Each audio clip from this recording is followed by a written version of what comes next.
And now, live at 12. ආයුබෝවන් ඔබ අදත් එක්වන්නේ ලංකාවේ අංක 1 සමබර තොරතුරු ප්‍රකාශය live at 12 සමගින්. අද live at 12 තුලින් ඔබ හමු වන මම මංජුල වීරසිංහ. මම ඉෂාරා සමරසිංහ. අපි අදත් මුලින්ම බලමු ප්‍රධාන පුවත් සිරස්තල. අමරිකානු ජනාධිපතිවරණයේ වැඩි වාසි ජෝ බයිඩන්ට. ලබන සඳුදා ඇඳරි නීතිය ලිහිල් වන ලකුණු. රට අනිවාර්යයෙන්ම හම්බෙන්න විදි විවෘත කරලා ඉදිරියට යා යුතුව තිබෙනවා. බැරි වෙලාවත් ඒ අවස්ථාවේදී යම් යම් සුළු සංඛ්‍යාවන් වාර්තා වුවත් වුණුත් රැකබලාගෙන ඉදිරියට යන්න අපිට වෙනවා. මෙරට කොවිඩ් ආසාදිතයන් 12,000 ඉක්මවයි. සේවකින් දෙදෙනෙකුට කොවිඩ් වැළඳීම හේතුවෙන් මධ්‍යම තැපැල් හුවමාරුවත් වසා දැමේ. බස්ගාස්තු වැඩි කරන ලෙස පෞද්ගලික බස් හිමියන් රජයෙන් ඉල්ලයි. සහල් මිල පාලනයට ගැසට් නිවේදනයක්. වැටලීමකට ගිය ආනමඩුව පොලිසියේ රථවාහන අංශයේ ස්ථානාධිපති අනතුරකින් මරුට.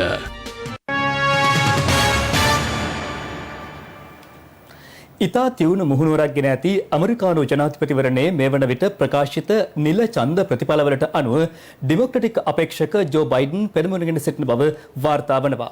කෙසේ වෙතත් මෙතෙක් ප්‍රකාශිත ඇතැම් ප්‍රාන්ත කිහිපයක ඡන්ද ප්‍රතිඵල අභියෝග කිරීමට ජනපති ට්‍රම්ප් පියවර ගැනීමත් සමග මැතිවරණයේ ජය කා සතුයේ දැයි යන්න යම් අවිනිශ්චිත තත්වයක් තිබෙන බව ඇතැම් විදේශ මාධ්‍ය වාර්තා පවසනවා.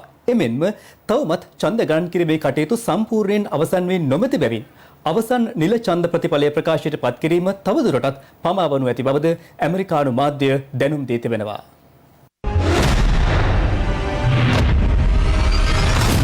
ප්‍රාන්ත 50කින් සමන්විත ඇමරිකා එක්සත් ජනපදයේ තවමත් නිල ප්‍රතිඵල නිකුත් කර තිබෙන්නේ ජනපතිවරණ සටන පැවති ප්‍රාන්ත 43ක පමණයි. ඉන් ප්‍රාන්ත 23ක බලය ජනපති ට්‍රම්ප් සතු කරගෙන ඇති අතර ප්‍රතිවාදී අපේක්ෂක ජෝ බයිඩන්ට I'm not here to declare that we've won. But I am here to report when the count is finished, we believe we will be the winners. This is a fraud on the American public. This is an embarrassment to our country. We were getting ready to win this election. Frankly, we did win this election.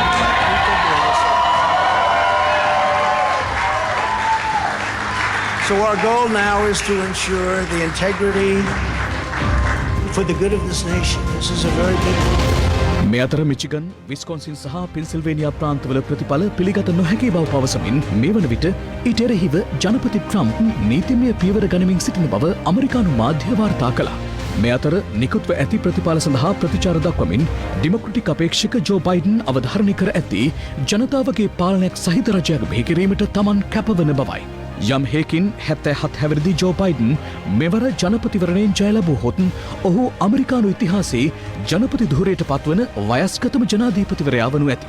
එමෙන්ම 2008 වසරේදී Barack Obama ජනපති ධුරයට පත්වමින් ලැබූ එරට මැතිවරණ ඉතිහාසයේ ජනපති අපේක්ෂකයෙකු ලබාගත් වැඩිම ඡන්ද සංඛ්‍යාවද අභිබවමින් ජෝ Biden මේ වන විට මිලියන 71 ඉක්ම වූ සංඛ්‍යාවක් ලබා සිටීමද වාර්තාවක් වනු ඇති බවයි පැවසෙන්නේ. මෙරටින් වාර්තා වූ COVID-19 ආසාදිතයින් සංඛ්‍යාව 12,000 ඉක්මවා ගියා. ඊයේ වාර්තා වූ රෝගීන් 443 දෙනාත් සමගින්.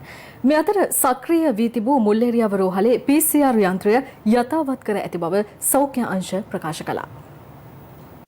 මෙරටින් ඊයේ වාර්තා වූ COVID-19 ආසාදිතයින් 443 දෙනාගෙන් 418 දෙනෙකුම පැලියගොඩ COVID-19 පුකුරේ ආශ්‍රිතයින්.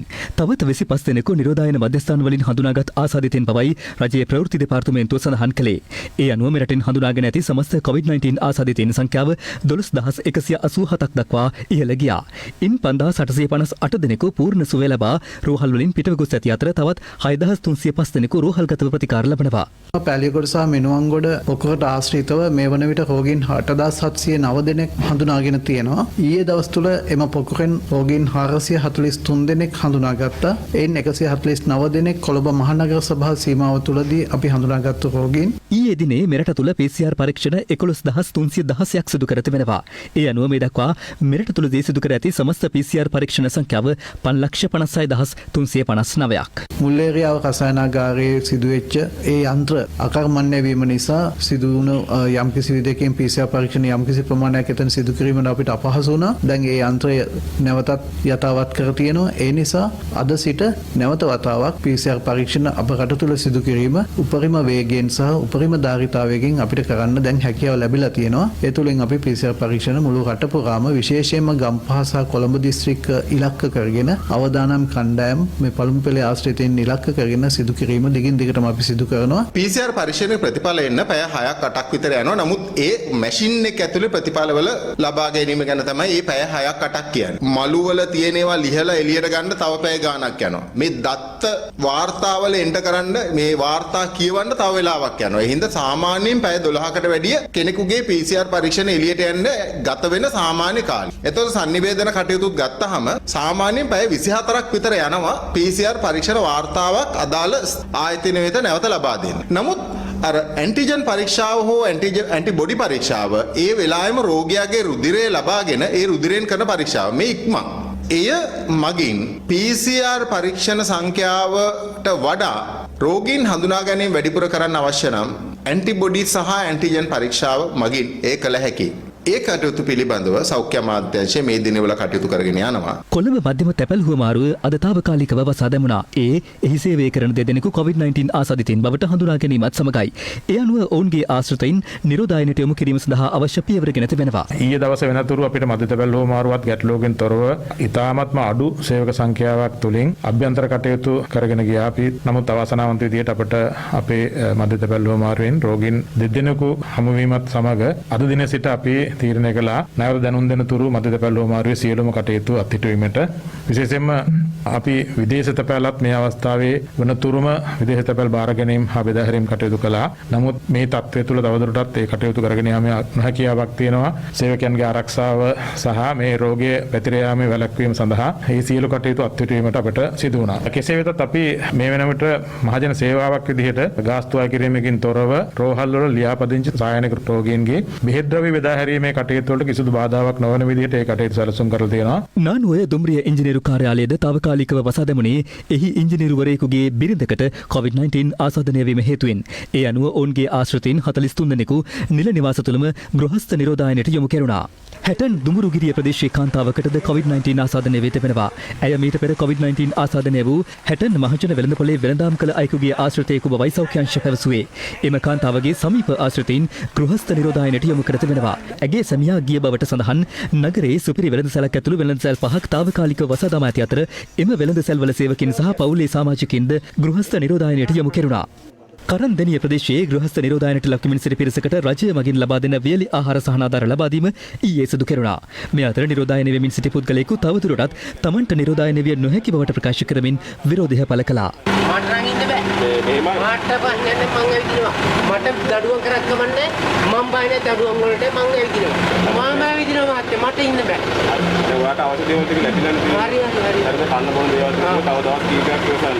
හරි. PCR පරීක්ෂණ ආවම ඕගොල්ලන්ට අදාළ වාතාව හොඳ නම් ගැටලුවක් නෑ. ඊට පස්සේ ඉස්සරහ ගෙදර ආරක්ෂා වෙන්න ඕන, ගමේ ආරක්ෂා වෙන්න ඕන. අනේ මහත්තයා මට දෙයක් නෑ මහත්තයෝ.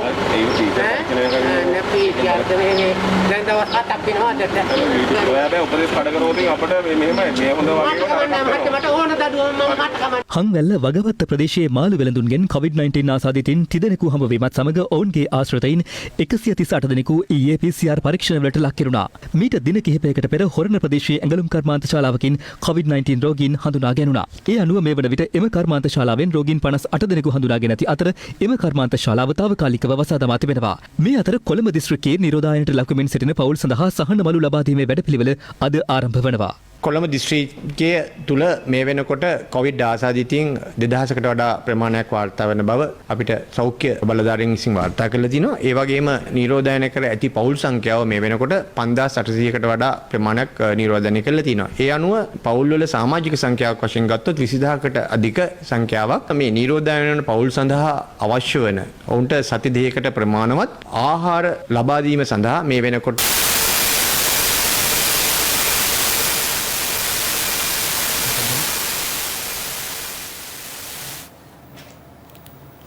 නියමිත පරිදි ලබන සඳුදා නිරෝධායන ඇඳිරි නීතිය ඉවත් කිරීමට අපේක්ෂා කරන බව යුද හමුදාපති ලුතිනන්ට් ජෙනරාල් ශවේන්ද්‍ර සිල්වා මහතා පවසනවා. යුද හමුදාපතිවරයා වැඩිදුරටත් ප්‍රකාශ කළේ ඊයේ දිනේද ජනාධිපතිතුමාගේ ප්‍රධානත්වයෙන් පැවති සාකච්ඡාවේදීද මේ පිළිබඳව අවධානය යොමු වූ බවයි. ඊයේ දිනේදී කොවිඩ් ආසාදිතයන් 443 දෙනෙක් වාර්තා වුණා ශ්‍රී ලංකාව තුළ. ඉන් ගම්පහ දිස්ත්‍රික්කයෙන් 62 දෙනෙකුත්, කොළඹ සෙසු ප්‍රදේශවලින් 42 දෙනෙකුත්, විශේෂයෙන්ම කොළඹ නගර සභා සීමාව තුළින් 138 දෙනෙකු වාර්තා වුණා බොරැල්ල සහ මෝදර ප්‍රදේශවලින්. ඉතින් මේ ඇවිල්ලා ඇත්තටම ඊයේ දවසේම පමණක් නෙවෙයි ඊයේ පෙරේදා දින දෙක තුනක ඒවත් එක්ක වාර්තා වන්නේ. ඉතින් මේ ආකාරයෙන් කොළඹ ප්‍රදේශයේ කොවිඩ් ආසාදිතයන් තමයි වැඩිම ප්‍රමාණයක් ඉන්නේ. කොළඹත් කොළඹ නගර සභා සීමාවේ කියන එකත් දැනගත යුතුව තිබෙනවා කොළඹ ජීවත් වෙන අයවලු. ඉතින් ඒකින්දම තමයි මේ වන විට දින 10ක එක දිගට දින 10ක් නිරෝධායන ඇඳිරි නීතිය අතිගරු ජනාධිපතිතුමා ප්‍රමුඛ රජය විසින් යොදවන්න කටයුතු කරනු ලැබුවේ. මේ தත්ත්වයේ තේරුම් අරන් මේ தත්ත්වයේ තියෙයි කියලා. ඔබ හිතන්න මේ தත්ත්වයේ තිබ්බේ නැත්නම් වෙන්න පුළුවන් தත්ත්වය මොකද්ද කියලා. ඉතින් කෙසේ වෙතත් මේ ආකාරයෙන් දැන් සොයා ගැනීම කළ තිබෙනවා. අතිගරු ජනාධිපතිතුමා ඊයේත් කාර්ය සාධක බලකාය රැස්වුණු අවස්ථාවේදී තාමත්ම පැහැදිලිව දැන් දුන්නා කෙසේ හෝ හඹාගෙන ගොස් මේ ආසාදිතයන් සොයා ගැනීම මේ දින 10 ඇතුළත නැත්තම් මේ නොවැම්බර් මාසයේ 9 වෙනිදා සෞන්දර්යයට ඉස්සෙල්ලා මේ දේ ඉෂ්ට සිද්ධ කරන්න ඕනේ කියලා. ඉතින් ඒකින්ද මේක ටාගට් කරලා ඉලක්ක කරගෙන අපි මේ අවස්ථාවේදී මේ කට්ටිය හොයනවා. මේ නිකන් අහඹුව නම් හම්බෙන්නේව නෙමේ. ඉලක්ක කරගෙන මේ කට්ටිය තමයි ඊළඟට හැදෙන්න තියෙන කට්ටිය ගැන යම්කිසි අවබෝධයක් තියෙනින්ද ඒ කට්ටිය පසුපස හඹා ගොස් ඔවුන්ගේ PCR පරීක්ෂණ කරන හින්දා තමයි අපිට මේ තත්ත්වයක් අපිට මේ ආකාරයෙන් හොයාගන්න හැකියාව ලැබිලා තිබෙන්නේ. ඉතින් අපි බලාපොරොත්තු වෙනවා ඉදිරි දින කීපෙදී මොවුන් මේ සමාජයෙන් ඉවත් කළා මොවුන් රෝහල් ගත කළා නැත්නම් උන්ගේ ආශ්‍රිතයන් නිවෙස්වල නිරෝධායන ලක් කරලා මේක පාලනය කර ගැනීමට. ඉතින් දන්නවා මේ වහගෙන හැමදාම යන්න හැකියාවක් නැහැ. ලෝකයේ අනිකුත් රටවල් ගත්තම ඔබ දකිනවා ප්‍රබල රටවල් උනත් මෙසේ වසාගෙන තබා ගැනීමෙන් අත්විදින ඵල විපාක මොනවාද කියන එක. විශේෂයෙන්ම අතිගරු ජනාධිපතිතුමා ඊයේ පැහැදිලි කරා මේ කුඩා යම් කිසි දිනපතා වේතනයක් හොයාගන්න දිනපතා ජීවත් වෙන්න මගක් හොයාගන්න ජනතාව බොහෝ පිරිස් මේ කොළඹ ප්‍රදේශෙත් ඉන්නවා. කඩ ඇරලා පේස්ට්‍රි ෂොප් එකක් දාගෙන නැත්තම් වඩේ විකුණලා නැත්තම් බත් පැකට් එකක් විකුණලා එළවලු ටිකක් විකුණලා ඒ වගේ ගොඩක් කට්ටිය ඉන්නවා. ඊට අමතරව ස්වයං රැකියා කරලා ජීවත් වෙන සංඛ්‍යාවක් ඉන්නවා. ඒක කොටසක්. ඒත් එක්ක ඔය දකින්න මේ රටේ කර්මාන්ත ශාලා විවිධ ශේෂ්ත්‍ර මේ ගොඩනැගිලි සහ මේ ඉදිවෙන කට්ටිය මේ ඔක්කොම ජීවත් වෙන්නත් ඕනේ මේවා ඉදිරියට යන්නත් ඕනේ. අපි වගේ කුඩා ආර්ථිකයක් තියෙන රටක වසාගෙන ඉඳලා සති ගණන් මාස ගණන් වහගෙන ඉඳලා එළියට එද්දී ආපහු පටන් ගැනීම ඉතාමත් අපහසු වෙන්න පුළුවන් අපිට. ඒකින්ද රටක් වශයෙන් අනිවාර්යයෙන්ම මේ විවෘත කරලා ඉදිරියට යන්න ඕනේ. එහෙමනම් අපි මේකට කොහොමද අපි මේකෙන් බේරෙන්නේ කියලා වැඩ කටයුතු කරගන්න ඕනේ. හැම පුද්ගලයෙක්ගෙම යුතුයකමක් සහ වගකීමක් වෙලා තිබෙනවා. ඔබ කොවිඩ් ආසාදිතක නොවි ජීවත් වෙන්න. මේක හැදුනන් පස්සේ මේ ඉදිරියේදී මොකද්ද මේකෙන් හම්බ වෙන්නේ මේක හැදිච්ච පුද්ගලයෙක්ට වෙන විපාක මොනවද කියලා තාම හොයාගන්නේ නැහනේ. කොහොමද තව අවුරුදු දෙක තුනකින් කිව්වොත් මේකේ තත්ත්වයන් ඉතාමත් බරපතල තත්ත්වයන් එහෙම වාර්තා කරොත් හැදිච්ච පුද්ගලයෙක්ට පසුව මෙච්චර කාලයක් ජීවත් වෙන්නේ නැත්නම් ඔබට මේ ආබාධයන් වලට පත් වෙනවා කියලා කිව්වොත් එහෙම කොහොමද තත්ත්වෙද? ඒකින්ද සෑම ශ්‍රී ලාංකිකයෙක්ම මේ අවස්ථාවේදී උත්සාහ කළ යුත්තේ අන් කිසිවක් නොව කොවිඩ් සම්බන්ධයෙන් කළ යුත්තේ ඔබ ආසාදිතයෙක් නොවෙන්න පැහැදිලිව කියන මුඛාවරණය පළදන්න සරස්ති දුරස්ථභාවය තියාගන්න අත හොදගන්න මේ දේවල් ඉතාමත් ඕනකමින් අකුරටම සිද්ධ කරොත් එතකොට ඔබට ආසාදිත වීමේ හැකියාව බොහෝ දුරට අඩුයි. ඒත් එක්කම හැම වෙලාවෙම තවත් පුද්ගලෙක්ට මගෙන් යයිද මගෙන් මේ වගකීම පැහැරරීද කියන තත්ත්වයෙන් වගකීමෙන් යුතුව කටයුතු කරන්න ඕනේ. රට අනිවාර්යයෙන්ම හම් වෙනද විදි විවෘත කරලා ඉදිරියට යා යුතුව තිබෙනවා. බැරි වෙලාවත් ඒ අවස්ථාවේදී යම් සුළු සංඛ්‍යාවන් වාර්තා වුවත් ඔවුනුත් රැකබලාගෙන ඉදිරියට යන්න අපිට වෙනවා. ඉතින් ඒකින්ද මේ தත්ත්වයට සූදානම් වෙන්න. මෙරට කොවිඩ් ව්‍යාප්තිය තුන්වන මට්ටමේ පවතින බව වසංගත රෝග විද්‍යායතනය පවසනවා. මෙම මට්ටම හතරවන අදියර කරා යාම වළක්වා ගන්නේ කෙසේද? මේ ගැන අද උදෑසන පත්තරේ වැඩසටහනින් රජයේ වෛද්‍ය නිලධාරීන්ගේ සංගමේ සංස්කාරක වෛද්‍ය හරිත අලුත්ගේ මහතාගෙන් අප විමසීමක් කළා. අපි තුන්වෙනි අදියරේ ඉන්නේ වෛද්‍යතුමනි. ඒ තුන්වන අදියර කියන කාරණාව කෙටි පැහැදිලි කිරීමක් කරන්න ඒක පැහැදිලි වෙලා තිබෙනවා. ඊළඟට අපේ ජනතාව දැන කියා ගන්න ඕනි අපේ වගකීම. ජනතාවගේ වගකීම පැහැර හැරුණොත් යම් මේකෙන් අපි වැටෙනවා හතරවෙනි අදියරට. හතරවෙනි අදියරය යන කුමක්ද? අවදානම් මොකක්ද? අපි පැහැදිලි කරමු. හතරවෙනි අදියර කියන්නේ සමාජ ව්‍යාප්තිය. එතකොට දැන්ටත් වසංගත රෝග විද්‍යාශිතාන් පැහැදිලි කියනවා අපි විශාල පොකුරු මට්ටමේ රට පුරා ඇති වෙන විශාල පොකුරු මට්ටමේ තියෙන. නමුත් ඒ අය ඊටාම් පැහැදිලිව කියන මේ පොකුරු එකිනෙක අතර යම් සම්බන්ධතාවයක් අවසන් විග්‍රහයේදී යට ඉදිරිපත් කරන්න පුළුවන් කියන කාරණේ. ඒ නිසා තමයි තාමත් අපි හතරවෙනි අදියර එහෙම නැත්නම් සමාජ ව්‍යාප්තිය අදියරට ගිහිල්ලා නැත්තේ. ඒ නිසා අපි මේ මොහොතේදී අපිට තියෙන ප්‍රධානම අභියෝගය තමයි හතරවෙනි අදියර කරා රටේ අනේක වැළැක්වීම සඳහා ගත යුතු ක්‍රියාමාර්ග. අපි හැමදාම කියන කාරණේ තමයි රජයේ වෛද්‍ය නිලධාරීන්ගේ සංගමයේ විදියට මේ ක්‍රියාවලිය සාර්ථක වෙනවද නැද්ද කියලා තීරණය වෙන්නේ අපි තුන් පාර්ශවයක එකඟතාවයන් සහ ක්‍රියාකාරීත්වයත් එක්ක. පළවෙනි එක දේශපාලන අධිකාරිය. දැන් අතිගරු ජනාධිපතිතුමා ඊයේ දවසේ කරපු ප්‍රකාශය ඊට කලින් කරපු ප්‍රකාශ සියල්ල හරහා එතුමාගේ තියෙන කැපවීම මේ හෝලිස්ටික් view එකක් අරගෙන එහෙම නැත්නම් මේ health in isolation විතරනේ මේ health කියන සාධකේ විතරක් අරගෙන මේ ප්‍රශ්නේ කළමනාකරණය කරන්න ගියොත් එහෙම රටක් විදියට අපිට ඉස්සරහට යන්න බෑ. ඒ නිසා තමයි එතුමා කිව්වේ මේ සියල්ල ආර්ථිකයේ සමාජ ජීවිතයේ මේ සියල්ල අරගෙන ඉස්සරහට යාම තියෙන වැදගත්කම. එතකොට ජනාධිපතිතුමා ඇතුළු දේශපාලන අධිකාරිය මේ සම්බන්ධයෙන් ඊටාම පැහැදිලි කැපවීමක් ඉදිරිපත් කළා තියෙනවා. ඒ ගන්න ප්‍රතිපත්තිමේ තීන්දුවත් එක්ක සෞඛ්‍ය සහ ආරක්ෂකාංශ ඉදිරිපෙළ සේවා සපයන්නන් විදිහට ඊටාම කැපවීමෙන් ඒ අයගේ ජීවිත සමහර වෙලාවට පරදුවට තබලා සේවා සපයමින් ඉන්නවා. ඒතර තුන්වෙනි පාර්ශ්වය තමයි වඩා වැදගත් වෙන්නේ. ඒ තමයි බහුතරය. ඒ තමයි මේ රටේ සාමාන්‍ය පොදු ජනතාව. ඒතර ජනතාවටත් ලොකු වගකීමක් තියෙනවා. අපි මේ සරණින් දින්නොත් දිනන්නේ තුන් පාර්ශ්වයේම ඒකාබද්ධ සාර්ථකත්වය නිසා. අපි පෙරදෙන්නේ තුන් පාර්ශ්වයම යම් අඩුපාඩු නිසා. ඒකෙදි හැබැයි වැඩි වගකීමක් එනවා ජනතාවට. මොකද වැඩි දෙනෙක් මේ ක්‍රියාවලියේදී දායකත්වයේ දක්වන්නේ ජනතාව. ඒ නිසා අපි සෞඛ්‍ය ක්‍රමානුකූල මූලික පුරුදු දීලා තියෙනවා. ඇඳිරි නීතිය තියෙන ප්‍රදේශ, ඇඳිරි නීතිය නැති ප්‍රදේශ කියලා වෙන්වීමක් නැතුව තමන්ගේ සමාජ වගකීම මේ මොහොතේ ඉෂ්ට කරන්න පුළුවන් නම් අපිට අර හතරවෙනි අදියර කරා යන්නේක වළක්වන්න පුළුවන්. නිරෝධායන ඇඳිරි නීතිය උල්ලංඝනය කළ පුද්ගලයින් 2393 දෙනෙකු මේ වන විට අත්අඩංගුවට ගෙන ඇති බව පොලිස් මාධ්‍ය ප්‍රකාශක නියෝජ්‍ය පොලිස්පති අජිත් රෝහණ මහතා පවසනවා. ඔහු ප්‍රකාශ කළේ රථ වාහන 356ක්ද පොලිස් භාරයට ගෙන ඇති බවයි. COVID-19 වෛරසය පැතිර යාම හමුවේ ප්‍රදේශ රැසක මේ වන විට නිරෝධායන ඇඳිරි නීතිය ක්‍රියාත්මක වනවා. නිරෝධායන ඇඳිරි නීතිය පැනවූ දින සිට මේ දක්වා කාලය තුලදී එය උල්ලංඝනය කළ පුද්ගලයන් 2393 දෙනෙකු අත්අඩංගුවටගෙන රථ වාහන 356ක් පොලිස් භාරයට ගෙන තිබෙනවා. එමෙන්ම ඉකුත් පැය 24 තුලදී නිරෝධායන ඇඳිරි නීතිය උල්ලංඝනය කළ පුද්ගලයන් 200 දෙනෙක් අත්අඩංගුවටගෙන රථ වාහන 18ක් පොලිස් භාරයට ගත් බවයි පොලිස් මාධ්‍ය ප්‍රකාශක පොලිස් නීති දිසාව බහර නියෝජ්‍ය පොලිස්පති අජිත් රෝහණ මහතා කියා සිටියේ. වර්ගපල ඒරියා. වර්ගපල කියන්නේ කොහොමද? සබරගම. සබරගමින් දැන් මේ බස්නාහිරට ඇවිල්ලා. බස්නාහිරින් දැන් ඔයාලා යනවා වයඹට. එහෙම යන්න දෙන්න බෑනේ. ඊයේ පෞද්ගලික කියනවා බ්ලොක් කරපු තැන ඉඳලා බ්ලොක් කරපු තැනට යන්න බෑ කොහොමද නතර කරන්න බෑ. එතකොට එහෙමයි දැන් අපි උදේ පොස්වත පොලිසිය පාස් එක ඉල්ලුවා. එතකොට එයාලා කිව්වේ නෑ නතර කරන්න නැතුව එලා යන්න. ඊට දංගොටේ චෙක් පොයින්ට් එකේ මගේ නම මගේ යන්න තැන ඔක්කොම ලියලා තමයි අපි ඇරියේ. ඉතින් එතකොට අපි කාවද පිළිගන්න සර්? ඔයාලා කියන්නකෝ. නෑ අපිට දීලා දෙන උපදේශ මහත්මයා මේක. මේ අතර නිරෝධායන ඇඳිරි නීතිය නොතකමින් කුඩා දරුවෙකු සමග යතුරු පැදියකින් ගමන් කරමින් සිටි යුවලක් පානදුර කුරුස හන්දියේදී අත්අඩංගුවට ගැනීමට පානදුර කොට්ටාශ රථ වාහන පොලිස් ඒකකයට අද උදෑසන හැකි වුණා. මේගොල්ලෝ ඔෆිස් නෙවෙයි යන්නේ. මේගොල්ලෝ ගෙදර දාලා යන්න නැහැ. ගෙදර දාලා යන්න තැනක් නැහැ කියන්නේ යන තැන යන්න තැන ඔයාලට ආරයම යන මහත්යත් එක්ක ඉන්න තමයි තියෙන්නේ නම් වෙන වාහනයක් ආයෙකට හරි වාහනයක් අරගෙන තමයි යන්න තියෙන්නේ. දැන් ඊට වඩා බයන්නේ මේක. කරුණාකරලා හරවලා මේ ළමයි දෙන්නව කියලා එන්න. අත්අඩංගුවට ගත් මෙම යුවලට පොලිසියෙන් දැඩිසේ අවවාද කර මුදහල බවයි පොලිසිය කියා සිටියේ.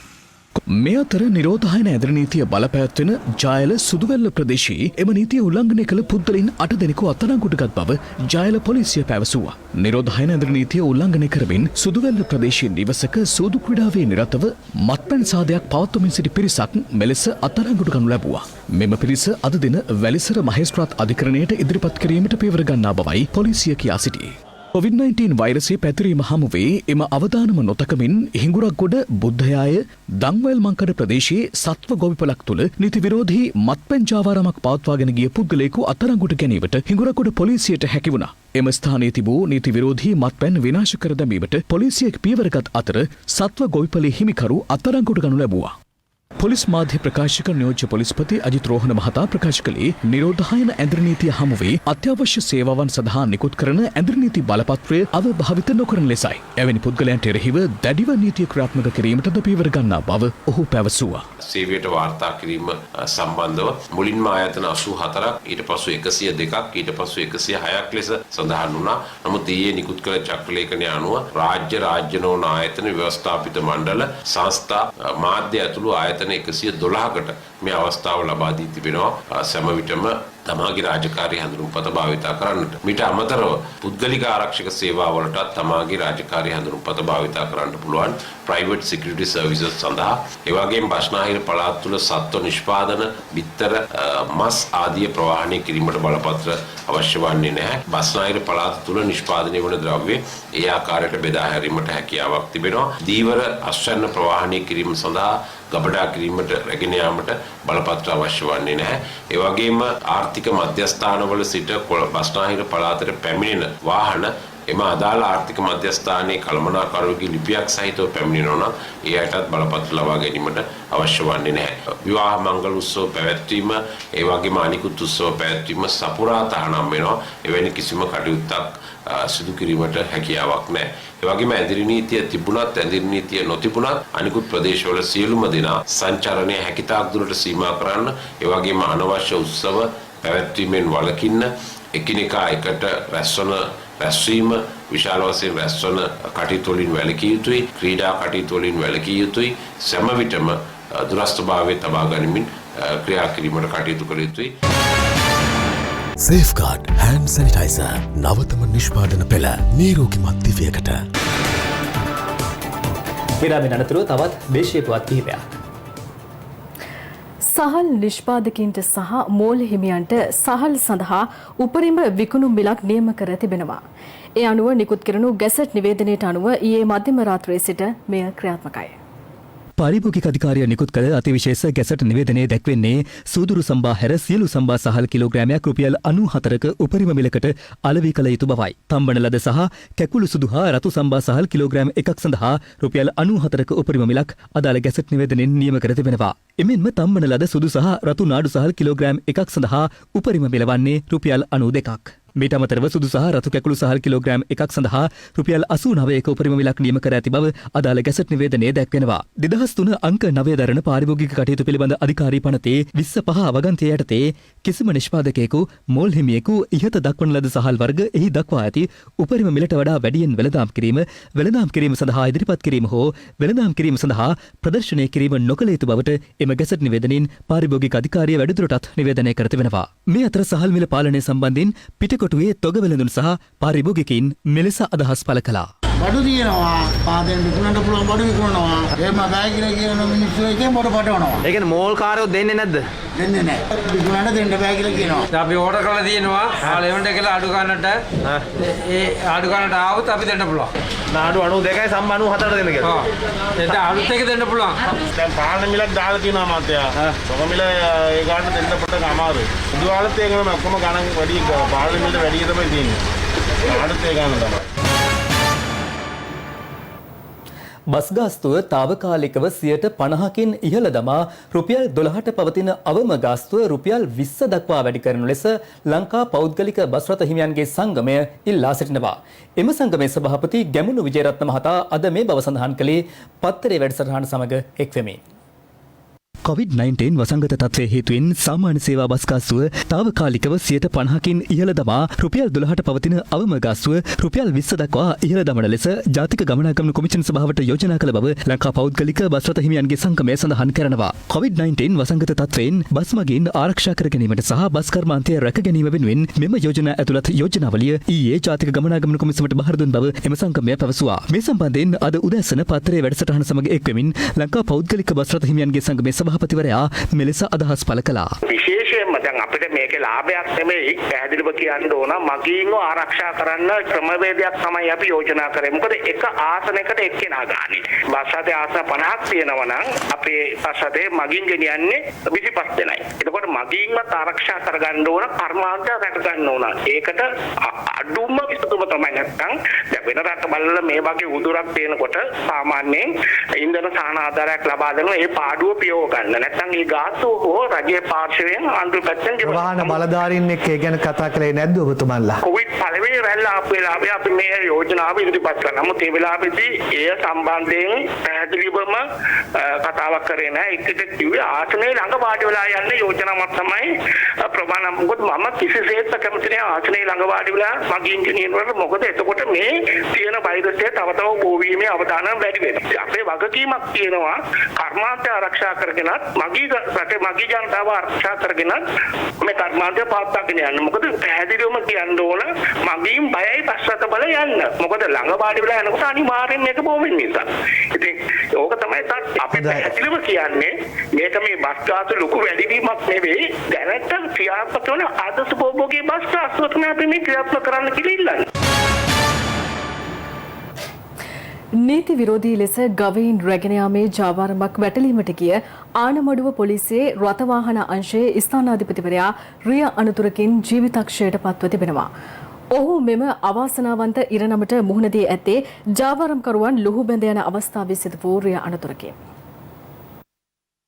ආනමඩුව කොට්ටුකච්චිය ප්‍රදේශයේ මස් පිණිස ගවයන් සොරකම් කිරීමේ ජාවාරමක් පිළිබඳව ආනමඩුව පොලිසියේ රථවාහන අංශයේ ස්ථානාධිපතිවරයාට ඒ රාත්‍රී තොරතුරක් ලැබී තිබුණා.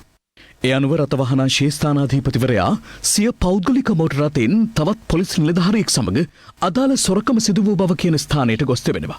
ඒ අවස්ථාවේ ගවයන් පටවාගත් බවට සැක කෙරෙන ලොරි රථය පලා ගොස් ඇති අතර රථවාහන අංශයේ ස්ථානාධිපතිවරයාද සැකකරුවන් ලුහුමැද ගොස් තිබෙනවා.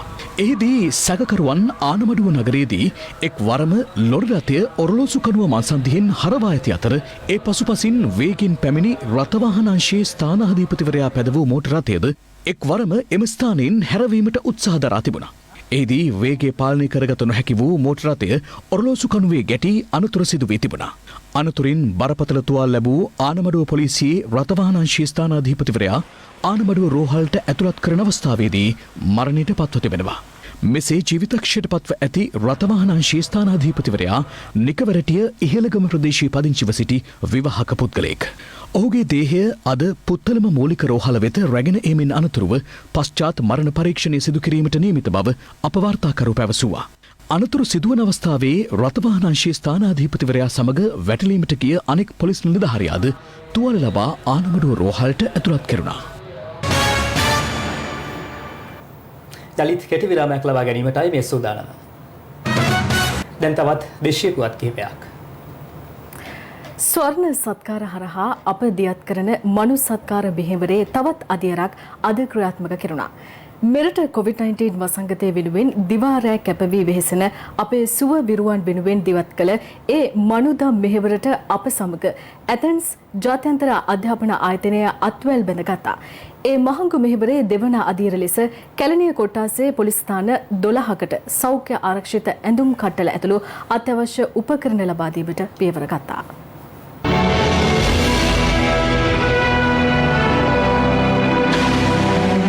COVID-19 රෝග ව්‍යාප්තිය හමුවේ අවදානම නොතකමින් ශ්‍රී ලංකා පොලිසිය නිලධාරීන් සිය වගකීම සහ යුතුයකම නිසි අයුරින් ඉටු කරන වකවානුවක ස්වර්ණ වාහිනියද ඔවුන් වෙනුවෙන් කෘතවේදීත්වය පිරිනැමීමට කටයුතු කළා. ඇතන්ස් ජාත්‍යන්තර අධ්‍යාපන ආයතනයේ සහයෝගීත්වයෙන් සිදු කෙරෙන ස්වර්ණ සත්කාර වැඩසටහනේ දෙවන අදියර අද පෑලියගොඩ පොලිස්ථාන පරිශ්‍රයේදී පැවැත්වුණේ බස්නාහිර උතුර නියෝජ්‍ය පොලිස්පති දමයන්ත විජයශ්‍රී මහතාගේ ප්‍රධානත්වයෙන්. සෞඛ්‍ය අංශ සමග උරෙන් උර ගැටි කටයුතු කරන්නේ ආරක්ෂක අංශ, ත්‍රිවිධ හමුදාව, පොලිසිය. මේ වන විට අවුව වැස්ස පින්න බලන්නේ නැතුව මහමගද කොතනද කළ යුතු රාජකාරී නිසියාකාරව ඉටු කරනවා. ඉතින් ඔවුන්ට අවශ්‍යයි මේ මුඛාවරණ අවශ්‍යයි. අනිකුත් දේවල් අවශ්‍යයි. මේ ඇඳුම් කට්ටලයක් අවශ්‍යයි. ඉතින් මේ දේවල් අපි ඔවුන්ට ලබා දිය යුතුයි. ස්වර්ණවාහිනී ආයතනයේ ඒ වගේම තමයි ඇතැන්ස් ජාත්‍යන්තර අධ්‍යාපන ආයතන එකතු වෙලා අපි හිතුවා මේ අපේ සුවවිරුවන්ට, මේ අපේ රණවිරුවන්ට අපි මේ දේවල් ප්‍රදානය කළ යුතුයි කියලා.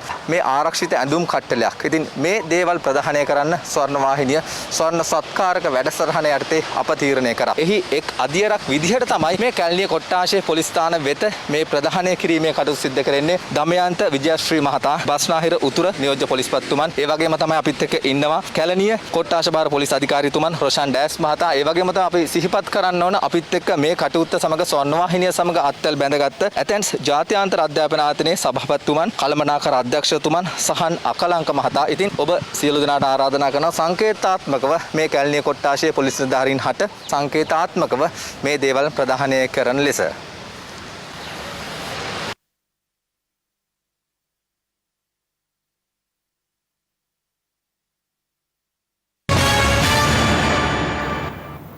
රට වටා සිදුවුණු තොරතුරු කිහිපයක් කෙටියෙන් දකිමු දැන්. මේද ඉතිහාසයේ ගල්ලෙනක් තුළ සිදු කළ කටින චීවර පූජාවක් පිළිබඳව කූරගල ඓතිහාසික ශ්‍රීපාද දිවග්ගුවා රජමහා විහාරස්ථාන පුදබිමෙන් වාර්තා වනවා. මහ රහතුන් පවා වැඩ සිටි මෙම පුදබිමට අයත් ගල්ලෙන් 14ක් අතුරින් මෙම කටින චීවර පූජාව සිදුවුණේ කූරගල පුදබිමේ පිහිටි සුවිශේෂී වටද්දර ගල්ලෙන තුලදී. කොවිඩ් වසංගතය හමුවේ ප්‍රතිකාර කරනු ලබන වෛද්‍යවරුන් ඇතුළු රෝහල් කාර්ය මණ්ඩලයේ පහසුව වෙනුවෙන් අත්‍යවශ්‍ය ශල්‍ය වෛද්‍ය උපකරණ රැසක් ගාල්ල කරාපිටිය ශික්ෂණ රෝහල වෙත කොමර්ෂල් බැංකුව මගින් පරිත්‍යාග කරනු ලැබුවා.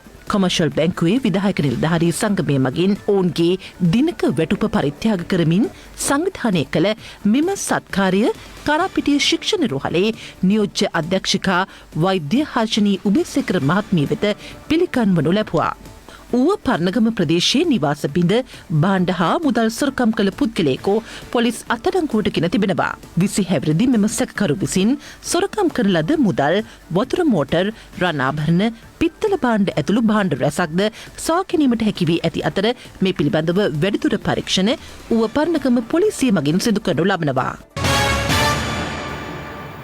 ලයිව් 12 අදට අවසන්. ඔබට සුබ දවසක්.